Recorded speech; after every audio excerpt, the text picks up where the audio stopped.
Em frente neste Açores 24, com Jorge Macedo e Francisco César, que se encontram nos estúdios da RTP em Lisboa. Boa noite, Francisco. Boa noite também ao Jorge Macedo. Jorge Macedo, começamos por si. A última vez que nos encontramos foi na noite do Congresso, do início do Congresso do PSD, a semana passada, começou na sexta-feira. Ontem, Mota Amaral disse, não foi ao Congresso e disse aqui, no Açores 24, que foi dispensado e, portanto, assim se iria manter, pelo menos afastado. Era por uma questão política, não era nada pessoal, uma questão política, mas foi descartado do PSD.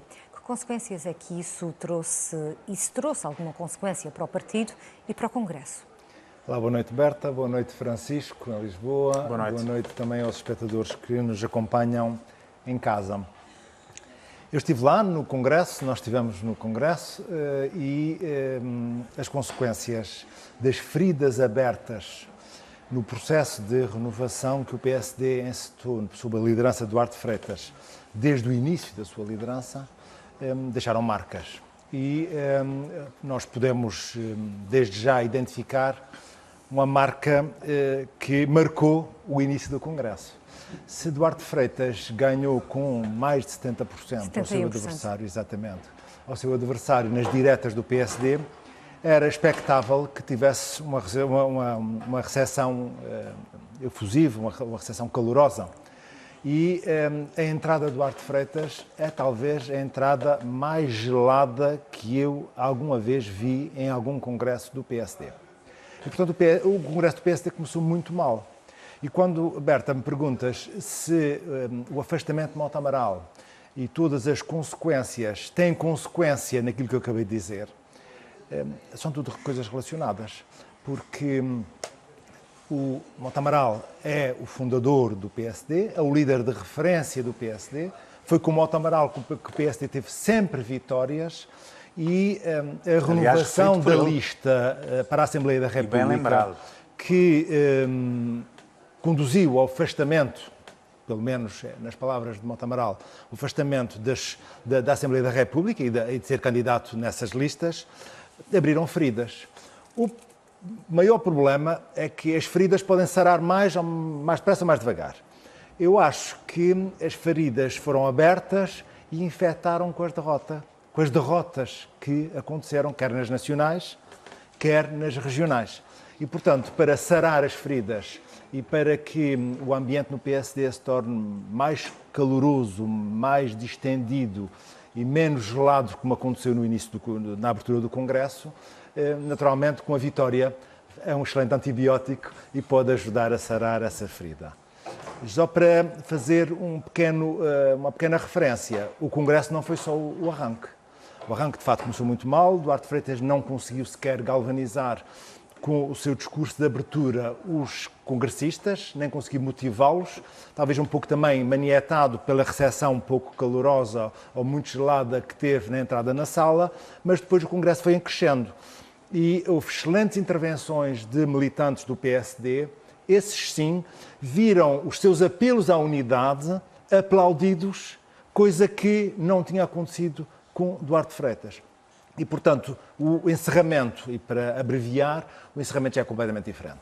Duarte Freitas já tem um discurso com substância. O primeiro também tinha substância, o da abertura também tinha, mas não consegui transmitir. Nem foi bem recebido pelos mensageiros, pelos receptores da mensagem, que eram os congressistas. No encerramento já foi diferente.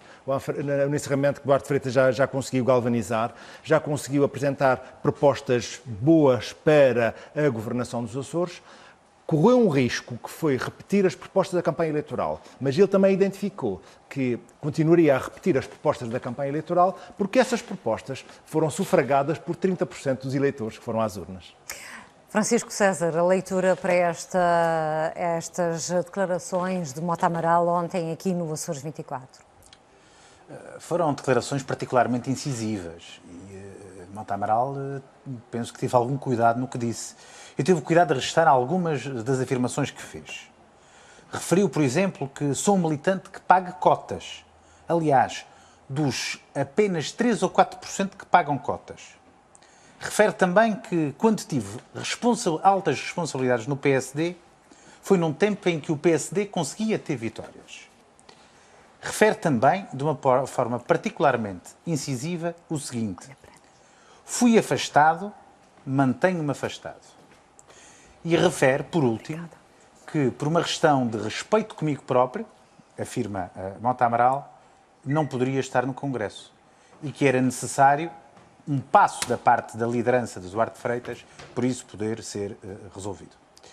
Eu não sei se Duarte Freitas o fez ou não, eu apenas limito-me a constatar aquilo que foi referido pelo Presidente Mota Amaral. Deixou em aberto, Mota Amaral deixou também em aberto a possibilidade de sanar este diferente, que neste momento é insanável. Mas pelo aquilo que percebi, sempre foi, essa possibilidade sempre esteve aberta no passado.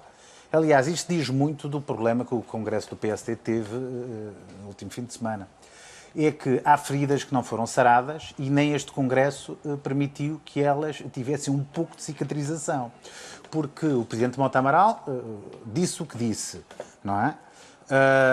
E outros destacados militantes do PSD escreveram artigos, penso eu, no jornal e nas redes sociais, com críticas abertas a Duarte Freitas. É óbvio que o PSD está com enormes problemas e percebeu-se, nem o facto de terem feito um congresso numa tenda de casamento permitiu que houvesse alguma união. Não, antes, pelo contrário, houve apelos à união e isso, de facto, não se verificou.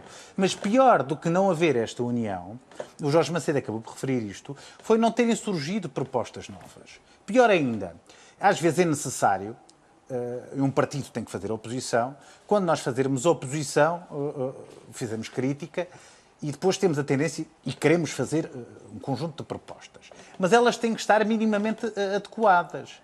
E aquilo que se percebeu é que Duarte Freitas reabilitou as críticas antigas, voltou àquela velha máxima de há muitos anos de que a região está falida e está completamente endividada, mas depois não resistiu a ter que fazer uma proposta que contradiz exatamente isto e propõe uma baixa de impostos.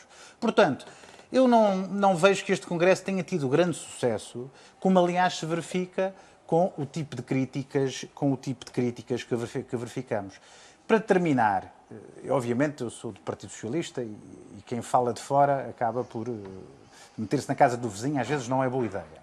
Mas aquilo que me parece é que um PSD contra Mota Amaral é um bocado o PSD contra a melhor parte da sua história. E um partido sem memória e que não se lembra da sua boa história, às vezes, pode ser um partido sem futuro. E é nesta matéria que eu acho que o PSD tem de trabalhar. Francisco, deixa-me só dizer-te que, relativamente às propostas que foram apresentadas e como eu referi há pouco, repetiram as propostas da campanha eleitoral, não é fácil que 3 meses ou 4 meses depois de uma eleição, onde havia um programa eleitoral denso, com substância, um programa eleitoral que tinha belíssimas propostas, era um bom programa eleitoral. Provavelmente não houve tempo sequer de passar essas mensagens para o eleitorado e eu encontro uma razão para isso. Esse programa eleitoral foi durante muito tempo, durante muitos meses, feito por um conjunto de independentes. Nós bem sabíamos, isso foi profusamente anunciado, que havia um grupo de independentes que estava a fazer um programa que depois vertia no programa eleitoral. E foi feito sempre muito por esses independentes, sem grande conhecimento dos próprios militantes. E quando se chegou à campanha eleitoral, tentou-se verter esse conjunto de ideias no programa eleitoral, mas já não houve tempo, porque a campanha eleitoral é uma campanha de muito ruído e, portanto, no próprio Congresso do PSD houve militantes que disseram que nem os militantes do PSD conheciam as propostas do seu partido. Isso deveu-se fundamentalmente ao facto de ser um bom programa, mas não ter havido tempo de passar essas mensagens e essas ideias com a antecedência suficiente para que os próprios militantes do PSD ajudassem a passar a mensagem. Eu percebo essa argumentação, mas hoje Macedo traz que admitir o seguinte, não é? É que eu reconheço que é um erro de estratégia. Eu reconheço que é um erro de estratégia. Está bem, mas deixa-me só dizer isto. Uma região que está falida, nas palavras do PSD, não pode ser uma região que baixe impostos. Não faz sentido fazer uma crítica a dizer que a região tem uma que não paga a ninguém e que não tem dinheiro para resolver a sua vida e logo a seguir propõe-se uma baixa de impostos. Não bata a bota com a perdigota. Bata a bota com a perdigota se a região gastar menos e melhor. Aí talvez a bota bata com a perdigota. E quando Duarte Freitas refere bem que há empresas públicas que não pagam a água e a luz, E qualquer açoriano que E não a solução pagasse é a baixar água e a impostos? luz, qualquer açoriano que não pagasse a água e a luz, tinha a água Mas isso faz algum cortada sentido? e a luz cortada. E nós sabemos, e tu sabes tão bem quanto eu, que Não existem sei, não. empresas, Não sei, não. empresas Não sei, não. públicas Ó, açorianas Jorge Macedo. que nem dinheiro têm para fazer pagar a água e a luz. Jorge Macedo, vamos ver se nos entendemos. Estamos a ficar sem tempo para os outros temas que temos já para passamos analisar. para o segundo. Só vou dizer duas frases. Para terminar. Assim, se há dinheiro para baixar impostos, então a região não está falida. Se a região está falida, então não há dinheiro para baixar impostos. Francisco César já tinha dito isso. Que é de Já usar tinha bem o dito isso, dinheiro. Francisco César. Hoje, no debate quinzenal, ouvimos já no início deste Açores 24 uma troca de acusações entre o primeiro-ministro e o líder nacional do PSD por causa do déficit. A resposta ao déficit, a resposta à pergunta colocada por Passos Coelho acabou por vir de Bruxelas, do Ministro das Finanças que se encontra em Bruxelas, a dizer que o déficit em 2016 ficou nos 2,3%. Passos Coelho diz que está nos 3,4%, descontadas as medidas extraordinárias. Em que é que ficamos? Bom, Ambos têm verdade, julgo. Ambos dizem a verdade, julgo. Mas, Macedo, deixe-me eu responder quando me fazem a pergunta Francisco. a mim. Prometo que não respondo às tuas perguntas. Bom, vamos a ver. Eu vou utilizar um pouco as metáforas que o Jorge Macedo usa. Isto é como um jogo de futebol. O que interessa é o resultado final que fica no marcador. Não é aquele que os treinadores dizem depois do apito final. E, portanto, o que se passa é o seguinte. Nós vamos ter um déficit que não ficará acima dos 2,3.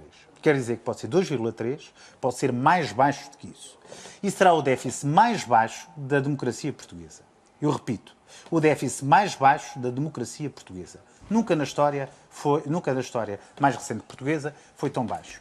E isto tudo é muito importante, porque isto foi feito com reposição de salários, com devolução de impostos, com reposição de direitos, com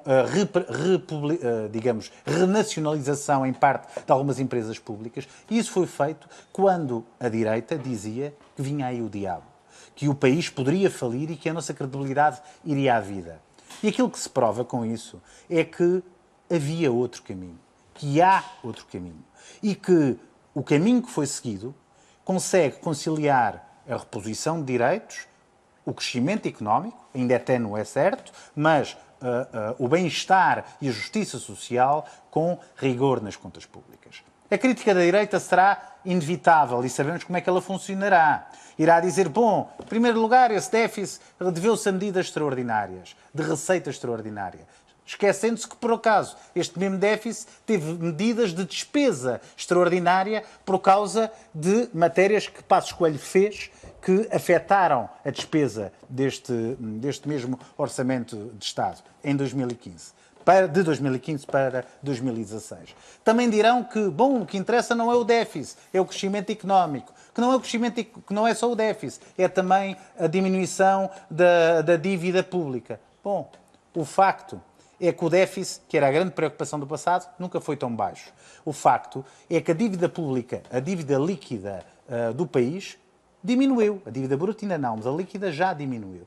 E, portanto, estes são os melhores indicadores que temos nos últimos anos. Se nós não podemos ficar contentes com isso, com que é que podemos ficar contentes? E, portanto, essa é uma nota que deve ficar registada. Hoje ficou provado... Deixa-me também regozijar-me com esse anúncio do Sr. Ministro, do Sr. Primeiro-Ministro. Como eu, à parte e em provocação ao Francisco, disse que, quando a Berta estava a dizer em que é que ficamos, disse que hoje ficamos. Ambos que têm razão. De facto, o déficit vai ficar... Senten diz que este é o déficit mais baixo dos últimos 40 anos. E eu concordo com o Francisco quando ele diz que nós nos devemos regozijar. É verdade que, para a oposição, nós vemos sempre o copo meio vazio. Para o poder, nós vemos sempre o copo meio cheio. O poder vê sempre o copo meio cheio. Eu acho que ambos têm razão.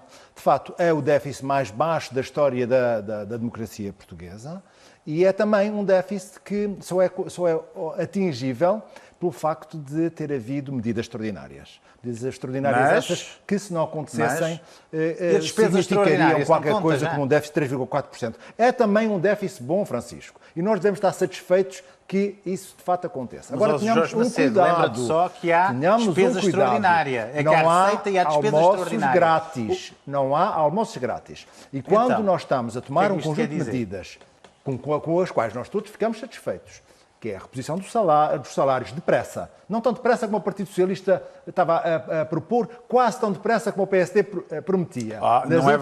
Nas últimas eleições. Levavam 3 anos. Num ano, a matéria ficou resolvida. Nós diríamos que era imediato. Nós dissemos que era imediato. No final do ano, a matéria fica resolvida. Exatamente, no final do ano. Portanto, em 2 anos fica resolvida. Está parcialmente resolvida. No final de 2016 mas, independentemente disso, eu julgo que é um momento para nós nos podermos ficar satisfeitos. Agora, atenção ao seguinte. É preciso crescimento económico. Claro, porque já cá faltava. Porque é verdade, Francisco.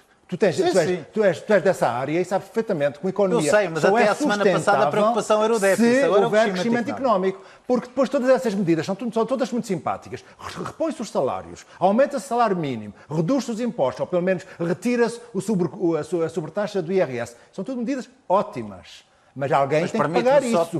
Normalmente, que a Universidade Católica isso? e o ISEG disseram nós todos menos lembramos o que aconteceu em 2011. Em 2011, até o número do déficit bate certo com o ano, em 2011 o déficit atingiu quase 11%.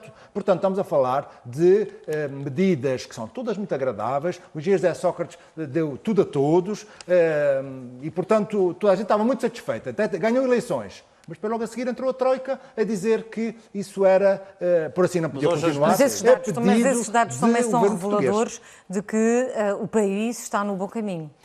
O país está num caminho que, vamos ver se é o bom. Outro dia estive Não custa nada dizer, Jorge, admito. Nós estivemos numa conferência, eu estive numa conferência promovida pelo Oceano Oriental com o João César das Neves. E ele diz que o colapso vai acontecer, mais tarde ou mais cedo. Já o acusaram de profeta da desgraça. O que é certo é que ele identificou, e eu não vou reproduzir aqui, até porque demoraria tempo e nem seria capaz. Nem temos tempo para isso. Exatamente. Ele conseguiu provar que existem um tripé, e esse tripé são contas públicas saudáveis, banca e crescimento económico, que se não confluírem todos no sentido positivo, se algum desses elementos do tripé falhar, poderemos entrar em colapso. Por isso é que eu digo, Francisco, devemos nos regozijar, mas cautela e calas de galinha nunca fizeram mal a ninguém. O que eu acho extraordinário sobre esta matéria tem a ver com o seguinte... Francisco, só para avisar que é para terminarmos, está bem? É para terminar, ok.